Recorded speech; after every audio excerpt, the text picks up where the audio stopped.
Vanakkam and welcome to the review of fifth T20 international between India and England. Vanakkam and welcome to the show, P-Dog. Another series, another whitewash for India. பெருசா என்ன சொல்றதுன்னு எனக்கு தெரியல. ஒரு 20 நாளுக்கு முன்னாடி இந்த மாதிரி இந்தியா T20ல ஆடுவாங்கன்னு யாராவது அவங்க கனவுல பெட்டு கட்டியிருந்தா கூட அந்த கனவுலயே நம்ம உள்ள போய் நம்ம டிஸ்டர்ப் பண்ணி அப்படிலாம் ஆடுறதுக்கு வாய்ப்பே இல்லை ராஜா. ரெண்டு சீரீஸும் இந்தியா துண்டா வின் பண்ணுவாங்க. அயர்லாண்டோட ஈஸியா வின் பண்ணுவாங்க. இங்கிலாண்டோட மேபி ஒரு சின்ன ஃபைட் கொடுக்கலாம் இங்கிலாந்து, பட் ஆனா கண்டிப்பா சீல் பண்ணுவாங்க சீரீஸ் அப்படின்னு தான் எல்லாரும் நினைச்சிருப்போம். பட் அகைன் அதான் beauty of cricket and beauty of லைஃப்ல பீடா. Whatever goes up has to come down and it has come down tumbling, falling. அதாவது தலை செங்குத்தா கீழே வந்து மண்டை பொழந்தா எப்படி எவ்வளோ ஒரு இம்பாக்ட் இருக்குமோ அந்த மாதிரி உச்சாணி கொம்புல இருந்து கீழே விழுந்திருக்காங்க இந்தியா. இன்னைக்குமே ஒரு ஜஸ்ட் ஒரு humbling in Rose Bowl Southampton. வாங்கேடேக்கு ஒரு பயங்கரமான ஒரு ரிப்ளை கொடுத்த மாதிரி இருந்தது. 250 ரன் நீங்க என்ன அடிக்கிறீங்க, நாங்க திருப்பி சேஸ் பண்ண விடாம பண்றீங்க, நாங்க அடிக்கிறோம் வாங்கிக்கோங்க இந்த வாட்டி அப்படின்ற மாதிரி. ஓப்பனிங் தாட் ஸ்பீடா கேமை பார்த்துருப்பீங்க. இந்த சீரீஸை பத்தி என்ன நினைக்கிறீங்க ஆக்சுவலா?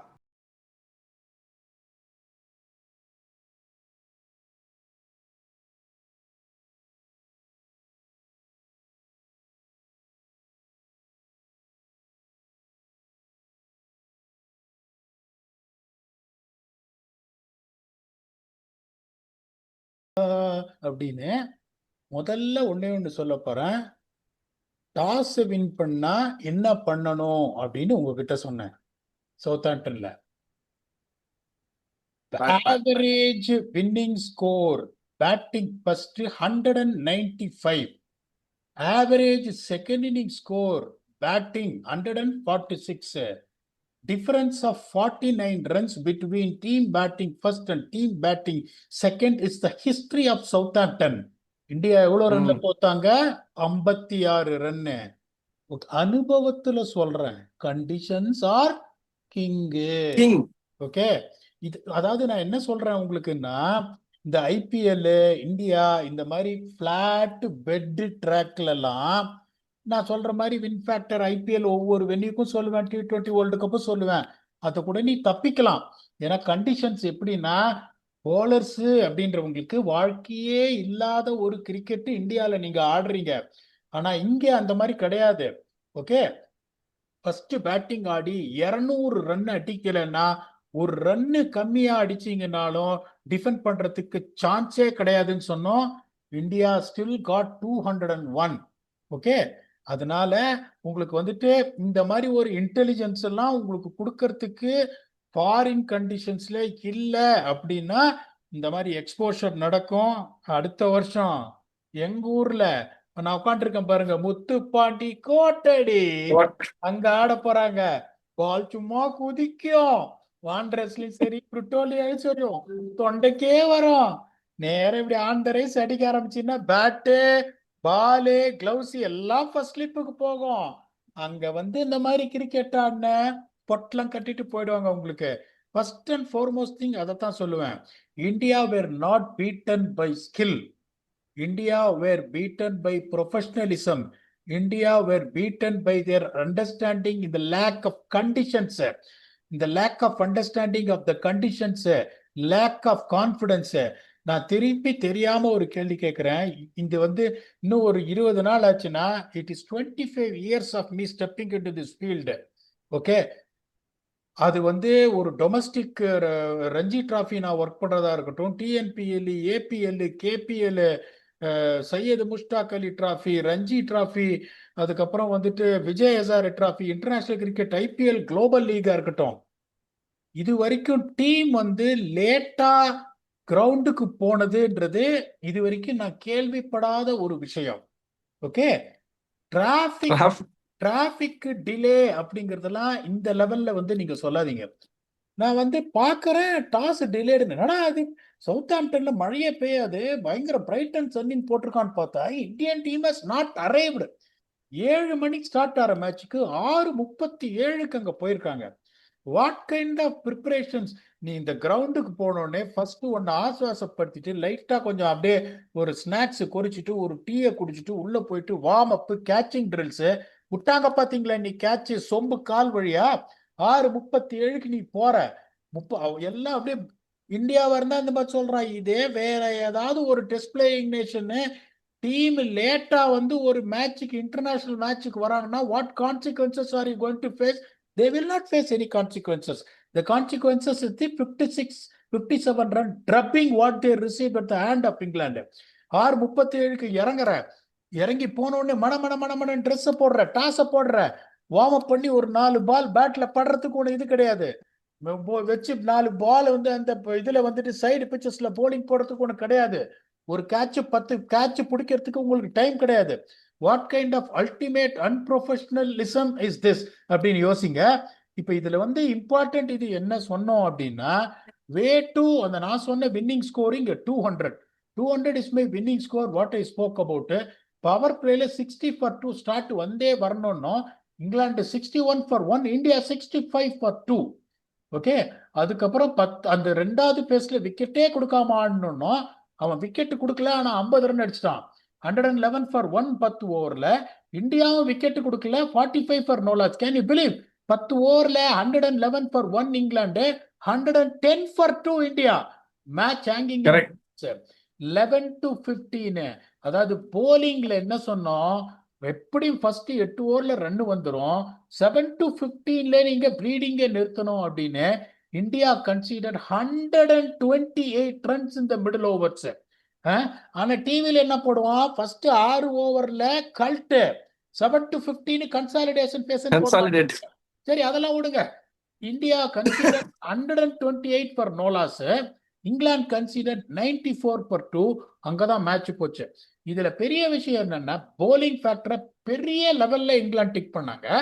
Batting factor first 8 hours of batting England 73 for 1, India 87 for 2. 7 run for the விக்கெட்னாலும் India tick that by 7 runs. அப்படிங்கும் போது after 10 overs of the second innings the match was hanging in balance. The problem what happened is only because of the toss factor in this. எதிர்பார்த்த மாதிரி சஞ்சு சாம்சனை ஆட வச்சாங்க. Vaibhav Suryavanshi 3 match fail ஆனாரு, drop பண்ணிட்டாங்க. அதுதானே கிரைட்டீரியா?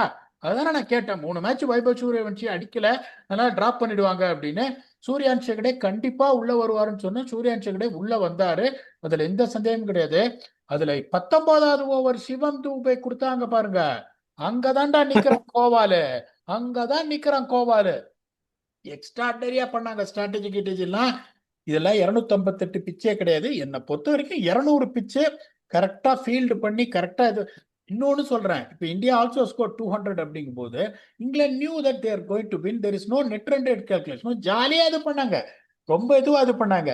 இந்த பேக்கிங்ன்றத சொன்னேன் பாத்தீங்களா, ஜாஸ் பட்லர் போன எபிசோட்ல சொன்ன பாருங்க, அடுத்த மேட்ச் பெருசா இருக்கு ஆனா அவர் ரெஸ்ட் பண்ணிடுவாங்க, ஆட மாட்டாங்கன்னு. அவர் என்ன சொன்னார், Harry Brook, this is an opportunity for us to become the number 1 team in the world. We are not going to take it lightly. in a full team ஆனாங்க. வழின்னு வழிஞ்சாரு ஜோஸ் பட்லர்.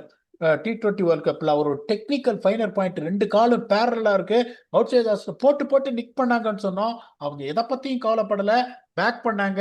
திருப்பியும் சொல்றேன், அனுபவத்துல சொல்றேன், ஒரு பிளேயர் வந்து இந்த லெவலுக்கு இஃப் ஹி இஸ் குட் எனஃப்ன்றது ப்ரூவ் பண்ணிட்டான்னா you should allow him to fail. That is the only way you can build the team, you can build the players confidence. இல்லைன்னா ஒன்றும் பண்ண முடியாது. இன்னைக்கு சஞ்சு சாம்சன் ஸ்கோர் 27 of 14, அது எல்லாரும் ஃபெயிலியர்னு வாங்க. T20 கிரிக்கெட்ல 27 of 14 with the strike rate of 200 is not great, but it is not bad either.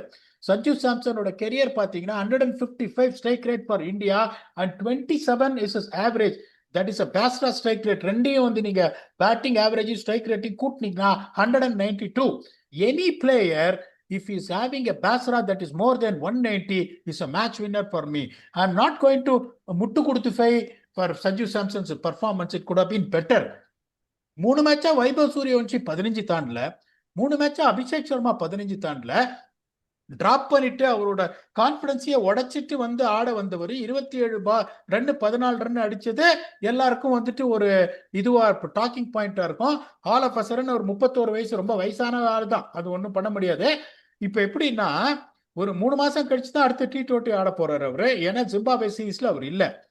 இந்த 3 மாசத்துல இந்த 31 வயசோட இன்னொரு 90 நாள் கூடிடும். அதனால இன்னும் வயசாகி போயிடுமா அவருக்கு அப்படின்றத எனக்கு வருத்தமா இருக்கு. T20 கிரிக்கெட்ல 31 வயசு ஒரு வயசுன்னு சொல்லிட்டு ஒரு பிளேயரை நெக்லெக்ட் பண்றாங்க. Sanju Samson was not in free flow today. பயந்து தான் ஆடினாரு. ஏன்னா இந்த மேட்ச் அடிக்கலைன்னா ஊதிடுவாங்க சந்து அப்படின்னு அவருக்கு தெரியும். அப்படின்றதுனால பயந்து தான் ஆடினாரு. அபிஷேக் சர்மா பயந்து ஆடுறாரு. இப்ப திலக் வர்மா வந்தாரு. அந்த மாதிரி ஒரு சுச்சுவேஷன்ல மேட்ச் போச்சு வச்சு வளாசுனாரு. திருப்பி சொல்ற, Tilak Varma is a quality player and Tilak Varma has to bat number 3 where he can win more matches. இன்னைக்கு அவர் அடிச்ச 50 ஒரு blistering 50, அதுல எந்த சந்தேகமும் கிடையாது. But it is on a losing cause. when he walked on to the pitch the match is already lost. அதே மாதிரி போலிங்க பத்தி எல்லாம் நான் எதுவுமே சொல்ல மாட்டேன். ஏன்னா உங்களுக்கு வந்து பிரின்ஸ் யாதவ் இன்னைக்கு expensive, but Prince Yadav was been absolutely brilliant. இப்ப தெரியுதா உங்களுக்கு குணால் பாண்டியாவை ஏன் இந்த சீரீஸுக்கு நான் எடுத்திருக்கணும் அப்படின்னு சொன்னேன்றதுக்கான ரீசன் உங்களுக்கு தெரியுதா? அனுபவத்துல சொல்றேன். நிறைய இன்டர்நேஷனல் கிரிக்கெட்ல இருந்திருக்கேன்.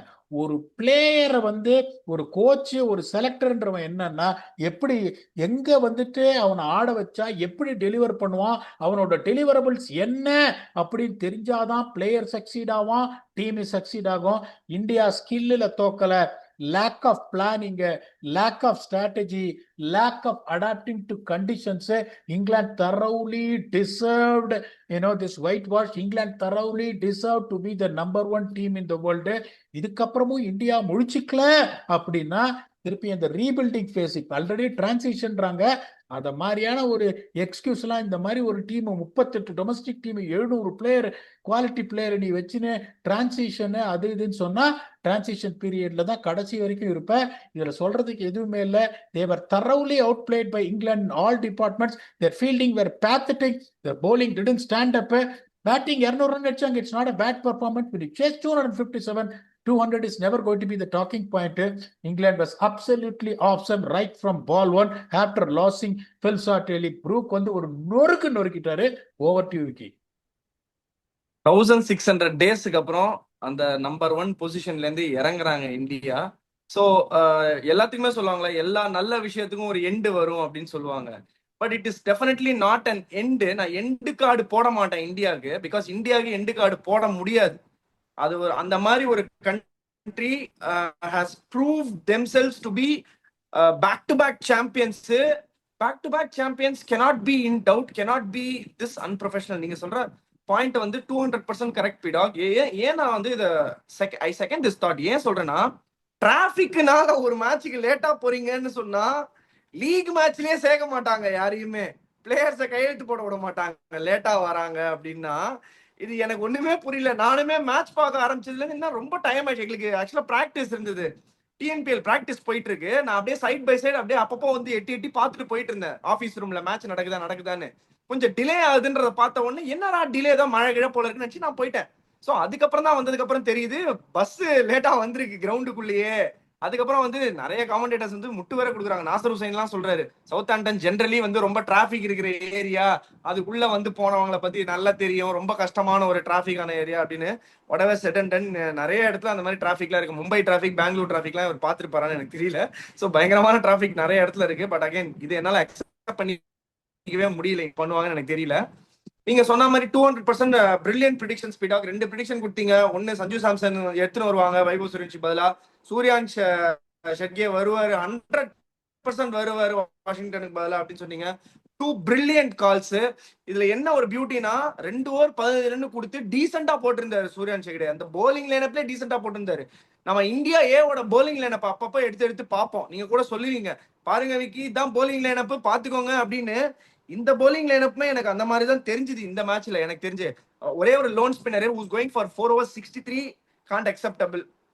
அண்ட் அகைன் 4 overs 60 வந்து இந்த மேட்ச் தான் அடி வாங்கியிருக்காரு. Yes Prince Yadav. But again என்ன ஒரே ஒரு ஸ்டாண்ட் அவுட் பாயிண்ட்னா பிடாக், இப்போ வந்து England cricket has turn things around.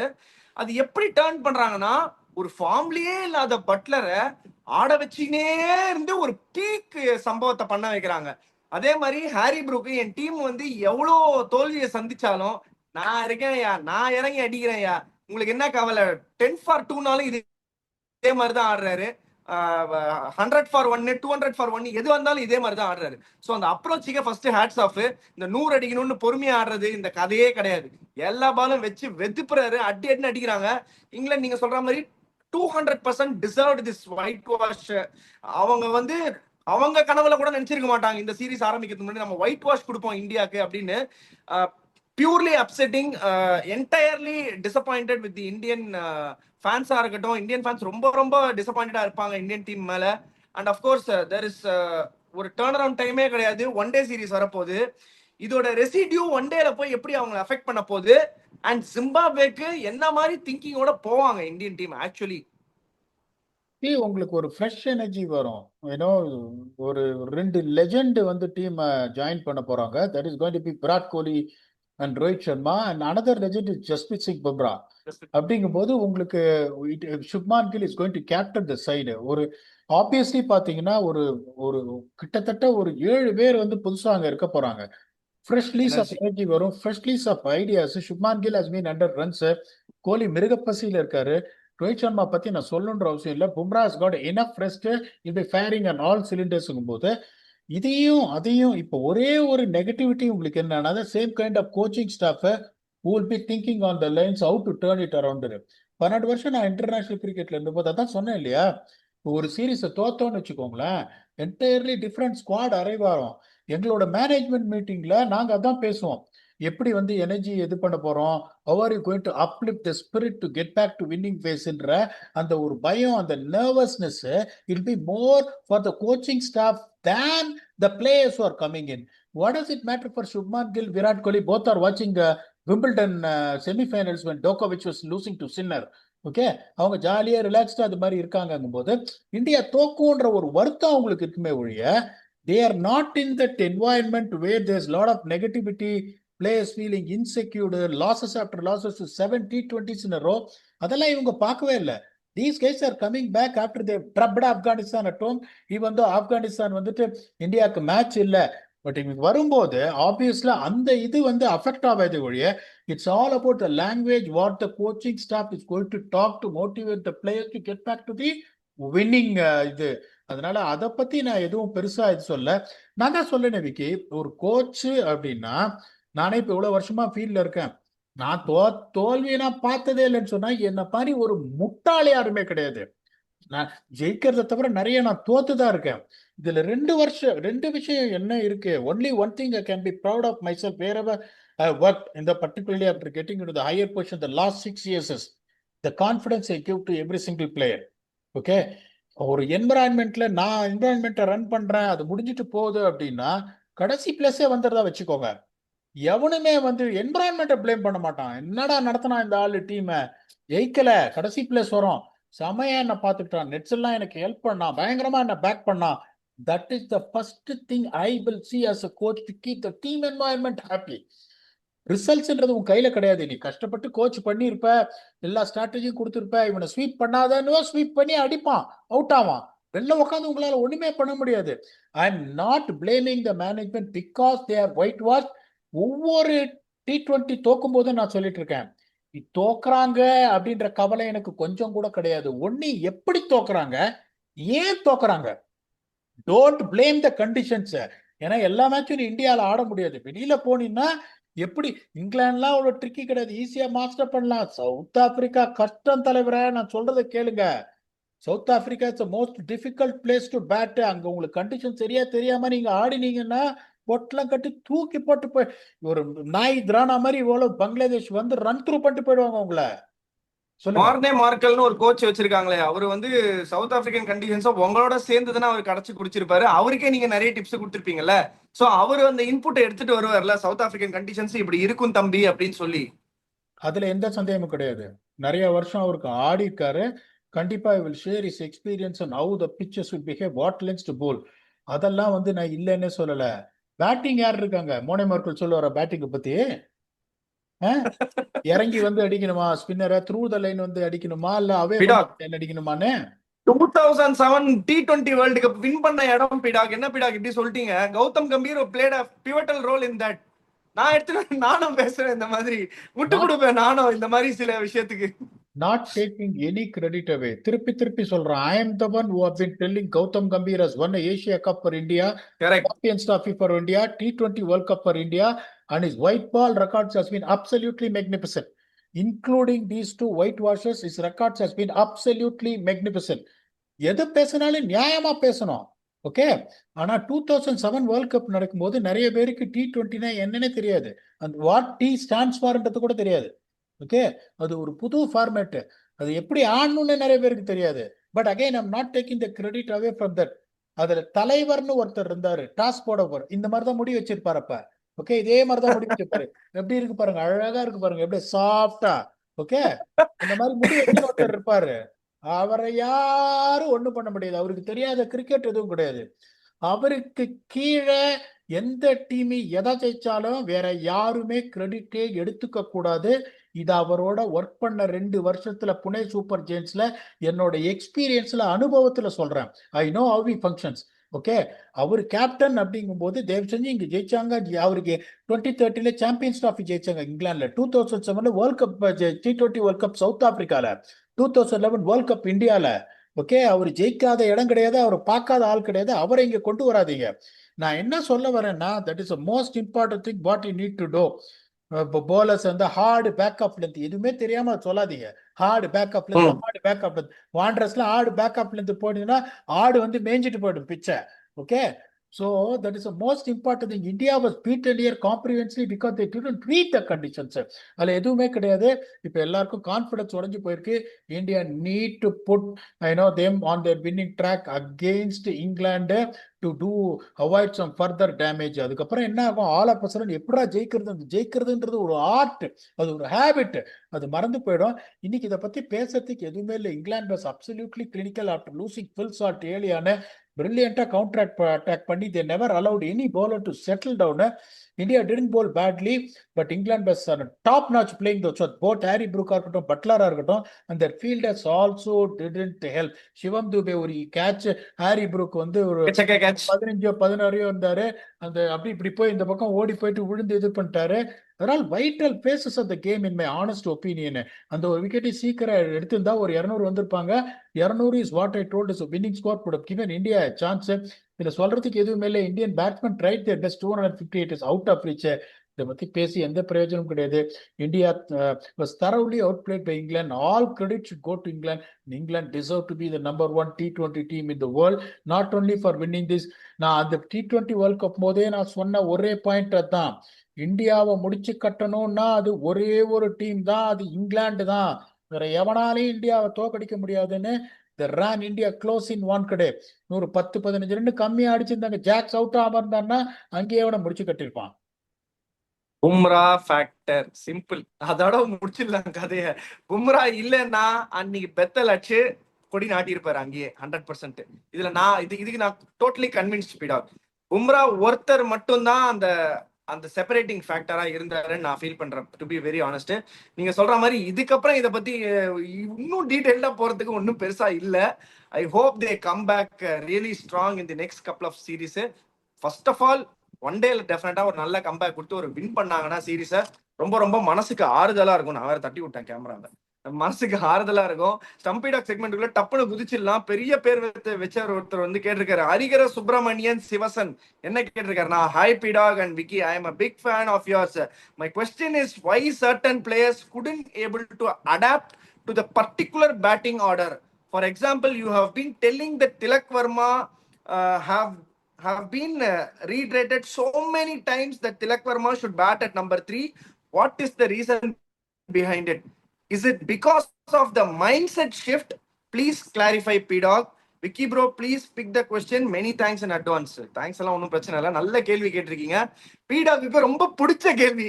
அதாவது ஜபம் பண்ற மாதிரி அப்படியே சொல்லினே இருப்பாரு, திலக் வர்மா நம்பர் 3, திலக் வர்மா நம்பர் 3 சொல்லினே இருப்பாரு. அது என்ன ரீசன் நானுமே கேட்டு தெரிஞ்சுக்கிறேன். என்ன ரீசன் P-Dog, ஏன் இப்படி சொல்லினே இருக்கீங்க திலக் வர்மா நம்பர் 3ல பயங்கரமா இருப்பாரு அப்படின்னு? பேசஸ் ஆஃப் பிளே அப்படின்றது எல்லாரும் பேட்ஸ்மேனுக்கும் இருக்கு. T20 கிரிக்கெட்ல ஃபேசஸ் ஆஃப் பிளேங்கிறது ஃபர்ஸ்ட் 12 பால், அடுத்த 12 பால், அடுத்த 12 பால். இப்ப பொலார்டா இருக்கட்டும், மேக்ஸ்வெல்லா இருக்கட்டும், மிச்சேல் ஓவனா இருக்கட்டும், லியம் லிவிங்ஸ்டோனா இருக்கட்டும், எல்லாம் ஒரே ஃபேஸ் தான். அவங்களை நீங்க எங்க வேணாலும் இருக்கலாம். போன உடனே உங்களுக்கு பிக்ச லாங்குவேஜ் கல்ட். திலக் வர்மா மாதிரி ஒரு ஆளா இருக்கட்டும், KL ராகுல் மாதிரி ஒரு ஆளா இருக்கட்டும், ஃபர்ஸ்ட் 12 பால் அவங்க என்ன பண்ணுவாங்கன்னா மெனுவர் பண்ணணும்னு பார்ப்பாங்க. That is the blueprint of their game to progress further. இதே 24 பால் திலக் வர்மா நம்பர் 3 வந்து ஆடினா நொங்கு எடுத்துருவாரு. அதுல எந்த சந்தேகமும் கிடையாது. சோ அவர் மாதிரி ஒரு பிளேயர் எல்லாம் பாத்தீங்கன்னா எடுத்த உடனே கவர்ஸ் மேல எப்படி போவாரு, பேக் ஃபுட் ஸ்கொயர் டிரைவ் அடிப்பாரு, அவுட் சைட் ஆஸ்டம் வந்து ஒரு ஃபிளிக் அடிப்பாரு. நீங்க வந்து ஃபீல்ட் எல்லாம் வந்துட்டு ஸ்ப்ரெட் பண்ணிட்டு ஒரு 16வது ஓவர் வந்தீங்கன்னா அந்த எக்ஸலன்ட் ஷாட் எல்லாம் because of the field restrictions are over gets to singles rather than boundaries. They power play all of a sudden உங்களுக்கு என்ன ஆகும், அந்த 10 பால்ல 15 இருப்பாரு பவர் பிளேல, இங்க 10 பால்ல 9 இருப்பாரு. 10 பால்ல 9 இருக்கீங்க, ரன் ரேட் இறங்குது. இல்லைன்னா when you are chasing where 12 and over required, நான் எக்ஸிஸ்டன்ட் ஷாட் அடிக்க போய் அவுட் ஆறதுனாலதான் பேட்ஸ்மேனோட ரோல் கிளாரிட்டி எங்க வந்துட்டு அவன் சரியா வருவான்றத தெரிஞ்சது பண்ணும். கேஎல் ராகுல் தான் நீங்க பாக்குறீங்கல்ல, வருஷம் 600 ரன் எப்படி அடிக்கிறார் ஓபன் பண்ணி டெல்லி கேபிட்டல்ஸா இருக்கட்டும், பஞ்சாப் கிங்ஸா இருக்கட்டும். ஃபர்ஸ்ட் 13 பால் அவரோட ஸ்ட்ரைக் ரேட்டை பாருங்க, பேட் பால் போட தூக்கி நொறுக்கிடுவாரு. But it's not someone who's going to try anything extraordinary, trying to maneuver the field to score the runs. இப்ப அவரோட ஸ்ட்ரைக் ரேட்லாம் இவங்களுக்குலாம் எப்படின்னா, திலக் வர்மா, கேஎல் ராகுல் இந்த மாதிரி பிளேயர்ல ப்ரோக்ரெசிவ்லி ஹையா இருக்கும். ஃபர்ஸ்ட் 12 பால்ல ஒரு 120 இருக்கும், 12 to 24 ஒரு 138 இருக்கும், 24 to 36 169 இருக்கும். இதே நான் சொல்ற லியம் லிவிங்ஸ்டனா இருக்கட்டும், கிளென் மேக்ஸ்வெல்லா இருக்கட்டும், மிச்சேல் வார்னா இருக்கட்டும், ஃபர்ஸ்ட் 12 பால் 200 தான், அடுத்த 12 பால் 200 தான். அப்படிங்கும் போது ஒரு சில பிளேயர்ஸ் எல்லாம் நீங்க ஸ்ட்ரெயிட்டாவே வந்த உடனே இந்த பவர் ஹிட்டிங்க்கு அடாப்ட் பண்ண முடியாது. இப்போ வந்து இன்னைக்கு மேட்ச் அவர் அடிச்சார்னா இன்னைக்கு அவர் வரும்போது 258 ரன் டார்கெட்யா, எல்லா பாலையும் சுத்தி தான் டைம் எடுத்தா முடியும், சுத்தினாரு, பியூட்டிஃபுல்லா ஒரு ஷாட்ஸ் கனெக்ட் பண்ணாரு. Today he came good. when you are chasing a target of 190 192, ஒரு 11வது ஓவர்ல வர்றாரு, ஒரு 10 ஓவர்ல வந்துட்டு உங்களுக்கு ஒரு 98 ரன் அடிக்கணும். அப்ப நீங்க 11 பால் எடுத்துட்டீங்கன்னா கேம் போயிடும். அதனாலதான் வந்துட்டு எந்த பிளேயரை எப்படி யூஸ் பண்ணணும்ன்றது ஒரு art to get the best out of the player which is going to really benefit the team as well. அப்படின்றதுனால இது அடாப்டபிலிட்டி இல்லையா, நீ என்ன பண்ணும், ஒரு டெசிக்னேட்டர் ஃபினிஷர் நான் நெட்ஸ் கூட்டு போயிட்டு வெறும் பவர் ஹிட்டிங் கத்து கொடுக்கணும். ரைட் ஃப்ரம் பால் ஒன் டம்மு அடிக்கிற மாதிரி you have to just modify his game just as a power hitter, whereas right now is not a 100% power hitter. Once you have to given a role for a player at number 6, you need to make sure what you practice is what you get out of the pitch. அப்படின்றதுனால that is the reason these things happen. That is the explanation I've been given to Tilak Verma. Vicky, if you please want to add on to this, or else we can give a glittering finish on England's domination. பிரில்லியண்டா சொன்னீங்க Peter. அதுதான் number 3ல வந்து double gear பிளேயர்னு சொல்லுவீங்க. அந்த மாதிரி double gear player வந்து ரொம்ப ரொம்ப rarity T20ல நிறைய பார்க்க முடியாது. ஒன்னு டெசிக்னேட்டட் ஓப்பனர்ஸா இருப்பாங்க, டெசிக்னேட்டட் ஃபினிஷர்ஸா இருப்பாங்க. ஸோ அந்த மாதிரி ஒரு பிளேயர் ரொம்ப rarity. I hope he comes good. பிரில்லியண்டா ஒரு எக்ஸ்பிளனேஷன் கொடுத்தீங்க. இதுக்கு ஒரு ரொம்ப கஷ்டமான ஒரு சீரீஸ், அதுக்கு வந்து ஒரு கஷ்டமான ஒரு முடிவு, ஒரு ஒயிட் வாஷ். இது வந்து லைட்டா அந்த டெஸ்டோட ட்ரெண்ட் அப்படியே எடுக்குதோ அப்படின்னு எனக்கு ஒரு ஃபீலிங் இருக்கு பீடாக். ஏன்னா ஜிஜி ஏரா எப்படின்னா வெச்சா குடுமி சரச்சா மட்டை, ஃபுல்லா வந்து அடிச்சாங்கன்னா டிராஃபி அடிச்சிடறாங்க, இல்லைன்னா டப்புன்னு தோத்து ஒயிட் வாஷ் வாங்குறாங்க. இது எப்படி எடுத்துக்கிறது ஒரு இந்தியன் டீமோட ஃபேனா? இது எப்படி வந்து ஃபேன்ஸ் நாங்க கன்சீவ் பண்றது? இது வந்து டீம் இப்படியே போயிடும்னு நினைக்கணுமா, இல்ல இதுக்கப்புறம் ரீபில்டிங் ஃபேஸ்ன்றாங்களே, இதெல்லாம் நல்லா பண்ணி 2028க்கு நாங்க ஃபர்ஸ்ட் நல்லா இருக்கும், கண்டிப்பா வின் பண்ணோம் இந்தியா, ஒரு சான்ஸ் இருக்கு ஆஸ்திரேலியால T20 வேர்ல்டு கப் வின் பண்றதுக்கு, டிஃபெண்ட் பண்றதுக்கு, 3வது 3rd டைட்டில் ஜெயிக்கிறதுக்கு, அதாவது ஹேட்ரிக்லாம் யாருமே பண்ணிருக்க மாட்டாங்க, அதை ஜெயிக்கிறதுக்கு T20ல. இந்த ரீபில்டிங் ஃபேஸ், டிரான்சிஷன் ஃபேஸ்ன்றது பண்ணது நீங்க, பும்ரா எல்லாம் ரெஸ்ட் கொடுத்தது நீங்க. இங்கிலாந்து கிரிக்கெட் போர்டு வந்து உங்களுக்கு பெட்டிஷனோ இல்ல கோர்ட்ல கேஸோ போடல பும்ராவை நீங்க ஆடக்கூடாதுன்னு, புவனேஸ்வர் குமாரை எடுக்கக்கூடாது, குருணால் பாண்டியாவை எடுக்கக்கூடாதுன்னு யாருமே கேஸ் போடல. You have picked the team which you felt you are going to beat England in England, and don't give transition an excuse. This is all selected by you, okay, based on the performances or IPL or whatever it is. Don't give that excuse at all. Again திருப்பி சொல்றேன், இந்த series தோத்தது it is bound to happen. யார்கிட்டயாவது நீங்க தோத்துதான் ஆகணும். இந்த ரிசல்ட்டை பத்தி நான் இதுவே பண்ண மாட்டேன். தோத்துட்டு put your hand up and said I failed, I will try and rectify it. That is a way forward. India has got the talent which is better than any other country, sheerly because of the number of teams, domestic teams that are competing, and the kind of infrastructure what they have. Number of A tours, under 19 tours, அது இது அப்படிங்கும் போது அதை சொல்லவே கூடாதுன்றதுனால they will bounce back in ODIs. இதே நீங்க சொல்றீங்க, அதை தான் நான் சொல்றேன். பும்ரா இருந்தால் பும்ரா இருந்தால் T20 சீரீஸ் தான் தோக்க மாட்டோமே, ஓடிய சீரீஸ்க்கு அவரு வந்ததுமே நாம ஜெயிக்கதான் ஆரம்பிப்போமே, கோலி பேட்டிங் வந்தால் உனக்கு 100 இருக்கு, பெரிய பாட வந்தால் ஸ்கொயர் லெக்கில் 6 தானே இருக்கு அப்படின்ற மாதிரி India will be a different team when it comes to ODI. நிறைய பேர் கேக்குறாங்க, பாட்டெல்லாம் வந்துட்டு யாராவது எழுதி கொடுக்குறாங்களா இல்லைன்னா பிராக்டிஸ் பண்ணிட்டு வரீங்களா? ஸ்பாட் இது எல்லாம் ஸ்பாட். எல்லாம் இன்ஸ்டன்ட். அதுதான் நம்ம வியூவர்ஸுக்கு சொல்ல விரும்புறேன். ODI சீரீஸ்ல India will be a different team. They'll come with a different energy. But congratulations to England on a convincing 4-0 win. Hard luck to India. They will definitely bounce back. சரம் மாதிரி அடிச்சிருக்காருயா விக்கி, 55-45 வச்சு கொடுத்தாருயா. இதுக்கு மேல அவர் 100% சொல்லணும்னா அழிக்கிறோம். We will come back again. This is not the end of it.